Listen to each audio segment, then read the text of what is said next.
बस में डैडी ठीक है। डैडी नमस्ते, मम्मी नमस्ते।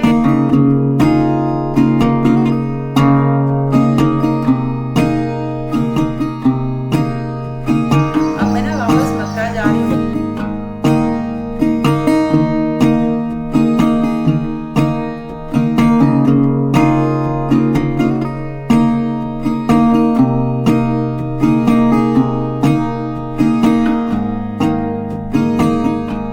ये तो आपको पता ही है कि मैं ना अपने मायके आई हुई हूँ और यहाँ पर मम्मी ना सब काम अपना बहुत फिट रखती हैं, तो मैं कोशिश भी करूँगी कुछ उनकी हेल्प करा दूँ। तो कुछ ऐसा काम मुझे दिखता ही नहीं है। और उनके प्लांट्स देखो कितने सुंदर हो रहे हैं। और ये मनी प्लांट है, पूरी गैलरी में उन्होंने लगा रखे हैं। कोई खास केयर नहीं करती, बस मम्मी बता रही थी कि इसमें जो एसी का पानी होता है ना वो डालती हैं, मतलब जो खारा पानी होता है या जो हार्ड वाटर होता है वो मनी प्लांट में नहीं देती, और इसी से ही उनके सारे प्लांट्स बहुत हरे भरे रहते हैं। तो मैंने भी सोचा कि मैं भी ना अब अपने मनी प्लांट में जो एसी का पानी होता है उसी को दिया करूँगी। और उसके बाद मुझे क्योंकि प्लांट्स का काम करना बहुत पसंद है, तो मैंने पाइप लगवा के पानी वगैरह देना स्टार्ट किया। थोड़े से गंदे भी हो रहे थे, जगह थोड़ी सी सही करी मैंने। मम्मी ने कोई माली वगैरह नहीं लगा रखा है, सब काम खुद ही करते हैं। और उसके बाद थोड़ी बहुत धुलाई मैंने करी। और जैसे पौधों में थोड़ा बहुत छिड़काव गर्मियों में ज़रूरी हो जाता है, लेकिन पता नहीं क्यों मेरे तो पौधे बहुत जलते हैं, लेकिन मम्मी के सारे बहुत अच्छे ढंग से सर्वाइव करते हैं। और सही बताऊं, यहाँ तो पता ही नहीं चलता वक्त कब निकल जाता है। और मैंने सोचा था कि यहाँ मैं पूरे 1 वीक रहूँगी, लेकिन अभी मैं आपको आगे बताऊँगी कि ऐसी क्या इमरजेंसी आई कि मुझे वापस आना पड़ा। खैर इस दिन तो बहुत मज़ा आया, खूब धुलाई करी, सफाई करी, और ये तो वैसे भी मुझे बहुत अच्छा लगता है। बाहर ना बिल्कुल ऐसा मौसम हो रहा है जैसे आंधी आएगी, और गर्मी में लग ही नहीं रहा गर्मी जैसा। हो तो रही है गर्मी, लेकिन बड़ा अच्छा बिल्कुल अचानक से बड़ा अच्छा सा मौसम हो गया है। अब मैं ना वापस मथुरा जा रही हूँ, बस चाय पी के फटाफट निकलना है। मौसम बहुत अच्छा हो रहा है, और वहाँ पर भी एक इमरजेंसी आ गई है जिसकी वजह से मुझे जाना है। बताती हूँ वहाँ पहुँच के। फटाफट सबसे पहले चाय पियेंगे, बस 10 मिनट में फिर यहाँ से निकलेंगे। ये तो मैंने आपको बताया ही कि मैं यहाँ पे पूरे 1 वीक रहने आई थी, लेकिन मुझे 2 दिन में ही वापस भागना पड़ा। और मुझे जाना तो रात में ही था, लेकिन मैंने मॉर्निंग में ही जल्दी जल्दी अपना सारा सामान पैक किया और निकल गई।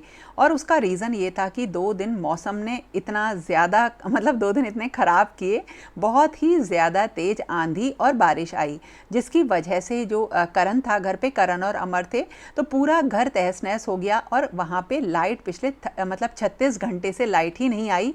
मतलब इन्वर्टर भी ख़राब हो गए, सारी चीज़ों की समस्या एकदम से खड़ी हो गई। तो बस निकल पड़े हम वापस अपने घर की तरफ, और फिर से उसे संभालना है। बस में डैडी ठीक है। डैडी नमस्ते, मम्मी नमस्ते। ठीक है मम्मी, जा रही हूँ, मेरा बैग ले लेती हूँ अब। ठीक है डैडी, बाय। ठीक है ठीक है डैडी, ठीक है।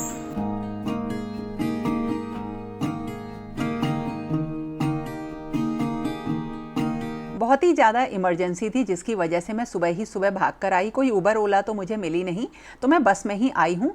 और मुझे सब में अच्छी तरीके से सफ़र करने की आदत है, मतलब मुझे आप जैसा भी वाहन दे दो उसमें मैं बड़े आराम से एडजस्ट कर लेती हूँ। मेरे लिए हर चीज़ मतलब ऐसा नहीं है कि मुझे हर चीज़ बहुत बढ़िया चाहिए, कि मुझे कैब से ही आना है या मुझे कुछ और स्पेसिफिक साधन चाहिए। तो बस से मैं वापस आई, और पूरा दिन मुझे उस दिन मॉर्निंग में आने के बाद पूरा दिन चीज़ों को संभालने में लग गया। तो कुछ तो मैंने चीज़ें संभाल ली और कुछ बाकी थी। खैर ये नेक्स्ट डे है, और सुबह सुबह उठकर मैं बना रही हूँ चीकू के लिए रोटी, क्योंकि अभी ना सारा शेड्यूल जो है वो बिगड़ा हुआ है। सारी चीज़ों को वापस आने में ना 1-2 दिन लगने वाले हैं।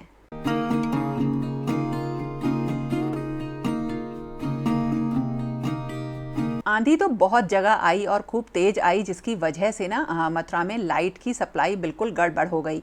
पूरे 36 घंटे जब हो गए ना, तब मुझे ऐसा लगा कि अब मुझे घर चलना चाहिए। और जो विंडोज़ वगैरह थी वैसे तो बंद थी, लेकिन उससे गंदगी बहुत ज़्यादा हो जाती है। तो आप ये हालत देखिए, जो किचन की खिड़की है इसमें कितनी गंदगी आ गई, जबकि रेगुलर मैं इसको साफ़ करती हूँ। लेकिन ये आंधी मतलब इतनी ज़्यादा तेज़ थी कि बहुत सारी मिट्टी तो किचन प्लेटफॉर्म पे, और बहुत सारे जो सामान रखा रहता है है उस पे भी जमी हुई थी। तो एक तरीके से ये समझ लीजिए कि जो नेचर है ना उसी का पूरी जो है कहर था, जो इतना बुरा आंधी तूफान आया। और इसको साफ़ करने के बाद मुझे आगे और भी सफाई करनी थी। अब जो लाइट चली गई थी ना उसकी वजह से पूरे घर में सारा जो रूटीन होता है सबका वो बिल्कुल बिगड़ गया था। जैसे छोटी छोटी चीज़ें ख़राब भी हो रही थी, तो मुझे अब डस्टिंग से शुरुआत करनी थी। तो मैं आपको दिखाऊं, मेरे पास ये डस्टिंग बास्केट की मतलब एक बास्केट है जिसमें बहुत सारे क्लीनर वगैरह होते हैं। कुछ अलग से मैं क्लीनर वगैरह नहीं रखती हूँ, यही काफ़ी सालों से इस्तेमाल करती आ रही हूँ। और कुछ ऐसा लगता है कि नया इसमें ऐड करना है तो ऐड करती हूँ, लेकिन फिर से मैं आपको सही बताऊँ, मतलब मुझे ऐसी चीज़ें पसंद हैं कि एक बार हाथ में उठाई और उसी से ही सफाई शुरू कर दी।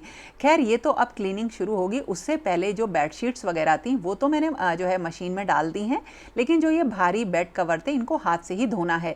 इनमें भी काफ़ी धूल भर गई है, तो क्लीन करने के लिए मैंने सोक कर दूंगी थोड़े से गर्म पानी में। और इसमें ना एक वैनिश का क्लीनर आता है कि ये पाउडर आता है, इससे ना जो भी दाग धब्बे होते हैं वो चले जाते हैं। तो उसको मैंने इसी तरह से डिटर्जेंट पाउडर में मतलब लिक्विड है उसमें मिक्स किया और इसे मैंने सोक कर दिया। अब मैं आपको बताऊं, जैसे दरियाँ वगैरह होती हैं उनको मैं डिटर्जेंट में नहीं साफ़ करती हूँ, उसके लिए ना वो आता है मेरे पास एक डेज़लो का कारपेट क्लीनर है, मैं उससे साफ़ करती हूँ, पूरी गंदगी निकल जाती है। तो खैर ये तो मैंने सिर्फ 2 ही अपने कारपेट जो अब बिछा रखे हैं लॉबी में वो मैंने सोक करके साफ़ किए थे, बाकी मैंने अपनी बेड कवर हैं उनको सोक करके रख दिया। तो बेड कवर तो 3 उतरे हैं, लेकिन रोज़ एक एक करके ही मैं वॉश कर पाऊंगी। वैसे मैं इनको ड्राई क्लीन को दे देती हूँ, लेकिन उसका जो 300 रुपीज़ वो लेते हैं एक बेड कवर को क्लीन करने के लिए, तो मैंने सोचा इससे तो मैं खुद ही एक एक दिन करके इन्हें साफ़ कर दूंगी।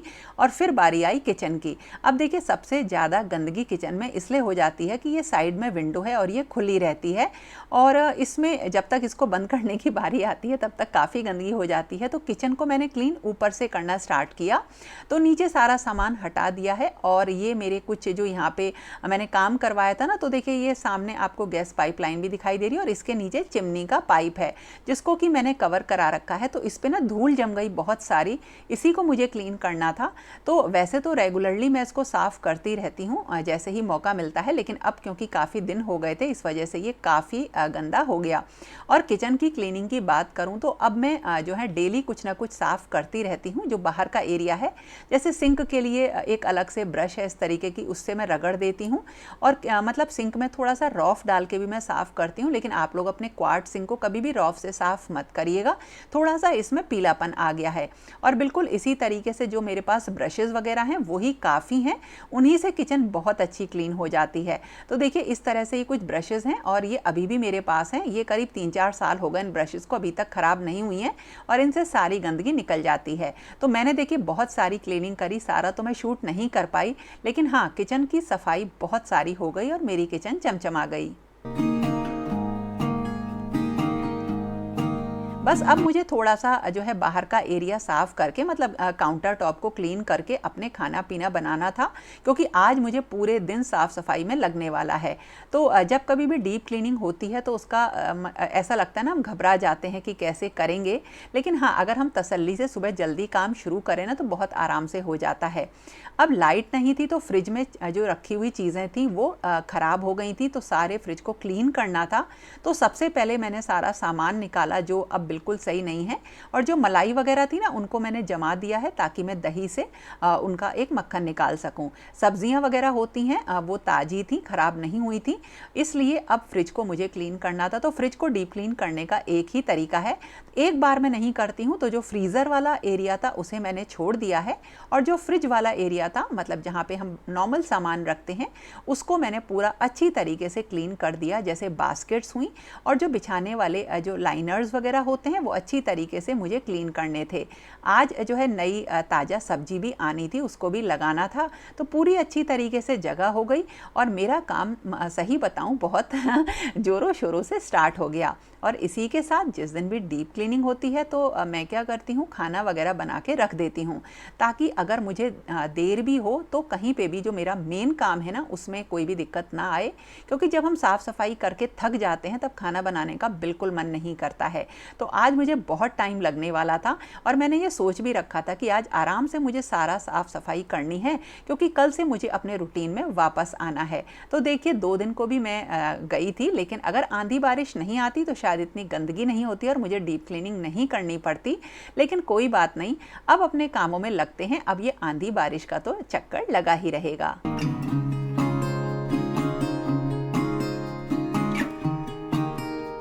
मुझे इन सब कामों को ना खुद ही करना पसंद है। जैसे मैं किसी हेल्पर को भी अपने साथ लेती हूँ तो उनके साथ ना टाइम की बड़ी दिक्कत होती है, उन्हें दूसरे घरों में काम करने जाना होता है।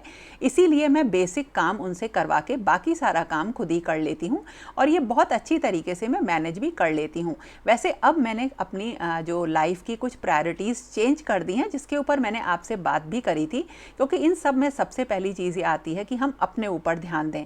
लेकिन हाँ, अपने ऊपर ध्यान देने के चक्कर में हमें ये भी ध्यान रखना है कि जो हमारा और भी बाकी काम है वो खराब ना हो। अब क्योंकि बाहर मैं साफ सफाई कर रही थी और मैंने अपना बेड कवर भी बाहर इसलिए सोक किया था कि उसे क्लीन करने के लिए प्रॉपर स्पेस मिल जाता है और जो उसका डिटर्जेंट वगैरह है ना, उससे इसका फ्लोर भी, जो बाहर का फ्लोर है, ये भी क्लीन हो जाएगा। अब जो बाहर बैठने के लिए ये मैंने सोफ़ा वगैरह बनवाया था, इसको अच्छी तरीके से मैंने रॉफ से रगड़ दिया है, तो सब काम बिल्कुल बराबर चल रहे हैं। डिनर वो लंच मेरा बना हुआ रखा है, तो कोई मुझे ऐसा दिक्कत भी नहीं है कि मुझे इसमें अगर ज़्यादा टाइम लग गया तो दिक्कत आएगी। तो इस तरह से मैं अपने सारे काम मैनेज करके रख दी हूँ। और आज मेरी हेल्पर भी नहीं आई थी तो मैंने अंदर भी काम साफ़ सफाई का झाड़ू वाला कर दिया है। और जो मॉपिंग का यानी पोछे का काम है वो मैं बाहर की साफ़ सफाई के बाद करूँगी। और जब साफ़ करती हूँ तो कोशिश करती हूँ जो सबसे ज़्यादा ऐसे एरिया होते हैं जिनके ऊपर हम ध्यान नहीं देते हैं उनको क्लीन करूँ। जैसे बाहर के साइड में नल लगा हुआ है या जहाँ पे हमारा पानी का सिस्टम होता है वो गंदा हो ही जाता है, क्योंकि देखिए हमारे इलाके का पानी काफ़ी खारा है जिसकी वजह से ना दाग पड़ जाते हैं। तो इसीलिए मैं इन सबको रॉफ से एक बार महीने में साफ़ कर देती हूँ। और इस स्टोन सोफ़ा के आसपास, क्योंकि पीछे जगह है ना रखने की प्लांट्स, तो वहाँ पे बहुत सारा सामान मेरा इकट्ठा हो गया था, क्योंकि मैं डिक्लटर करके अंदर वाला सामान बाहर रख रही थी। तो वो सब भी मैंने आज हटा दिया और इस एरिया को बिल्कुल बढ़िया तरह से खाली कर दिया और क्लीन भी कर दिया। यानी मेरी जो साफ़ सफाई थी वो बिल्कुल बढ़िया तरह से हो गई। और इस वक्त करीब 8:30-9 बजे का टाइम हो रहा था।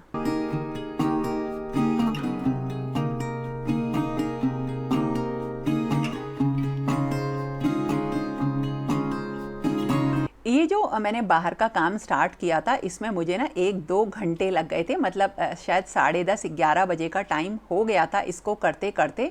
लेकिन हाथ ना गीले रहते हैं और काफ़ी साबुन वगैरह रहता है तो मैं कैमरे से शूट नहीं कर पाती हूँ। खैर वो सारा काम करने के बाद अब जितने भी बाहर सामान था उसकी अच्छी तरह से डस्टिंग करनी थी। देखो आंधी तो आनी ही है, मौसम फिर से ख़राब होना है, लेकिन इसका मतलब ये नहीं है कि इन सारी चीज़ों को हम बिल्कुल छोड़ दें या निगलेक्ट करें। मतलब एक बार जब साफ़ सफाई कर रहे हैं तो इनको भी अच्छी तरीके से कर दें। वैसे देखिए ये मेरा ना मॉप मतलब पोछा लगाने वाला एक है चीज़, इससे ही मैं साफ़ करती हूँ। तो ये मॉप हैंडल जो है इसके साथ ना मैं एक साफ़ जो है रखती हूँ, इसका एक जो डस्टर होता है इसको, और इसमें थोड़ा सा भी जैसे कुछ भी जो ग्लास क्लीनर होता है उसे लगा के मैं साफ़ कर देती हूँ। ये भी एक तरीका है। लेकिन हाँ, अगर डीप क्लीनिंग करती हूँ तो आराम से अपनी लेडर लगा के उससे करती हूँ। तो देखिए घर में इस तरीके की सीढ़ी होना भी ज़रूरी है जिससे आपका हाथ प्रॉपर पहुँच सके। दूसरा यहाँ पे पीवीसी का भी मैंने काम कराया था तो उसके बाद भी थोड़ी सी साफ़ सफाई करनी थी, इसलिए मैंने ये पूरा एरिया क्लीन किया। हाँ, मतलब मैं पूरी अच्छी तरह से मतलब मेरे कपड़े गीले हो गए थे लेकिन काम करते करते वो ड्राई भी हो गए। अब देखिए एक काम जो कि मैं मंथ में एक बार ज़रूर करती हूँ और वो है ये थोड़ा सा स्प्रे करने का, जो कि टर्माइट स्प्रे होता है, छिपकली भगाने के स्प्रे होते हैं, चींटी भगाने के स्प्रे होते हैं, तो इनको मैं सोफ़े वगैरह के पीछे कर देती हूँ। लेकिन अभी आपको ना एक चीज़ और बताऊँगी, मुझे एक बहुत बड़ी प्रॉब्लम और मिली जब मैं घर वापस आई, तो नेक्स्ट वीडियो में डिटेल में उसके बारे में बताऊँगी। खैर ये सारी साफ़ सफाई अच्छी तरह से डस्टिंग करने के बाद जो मेरी डीप क्लीनिंग मंथली होती ही है वो मैंने लगे हाथ कर दी, काम ख़त्म किया। वैसे तो घर साफ था लेकिन हाँ, आंधी वगैरह आने से काफ़ी सारी गंदगी हो गई थी और बहुत ज़्यादा प्रॉब्लम्स हुई थी बच्चों को खाने पीने की। तो इसे साफ़ करने के बाद अब मुझे साफ़ करना था अपने बाथरूम वाला एरिया।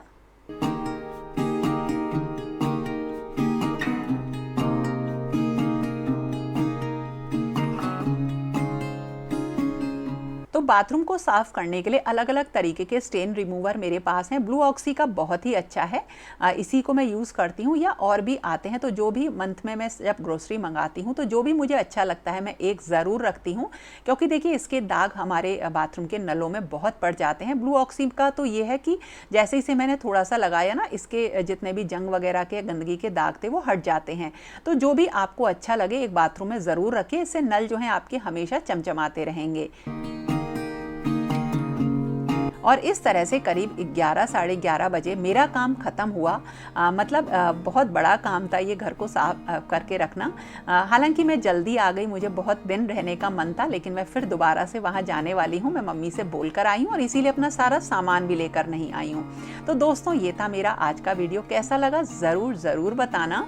आप लोगों के कॉमेंट्स में ज़रूर पढ़ती हूँ और लाइक ज़रूर करना।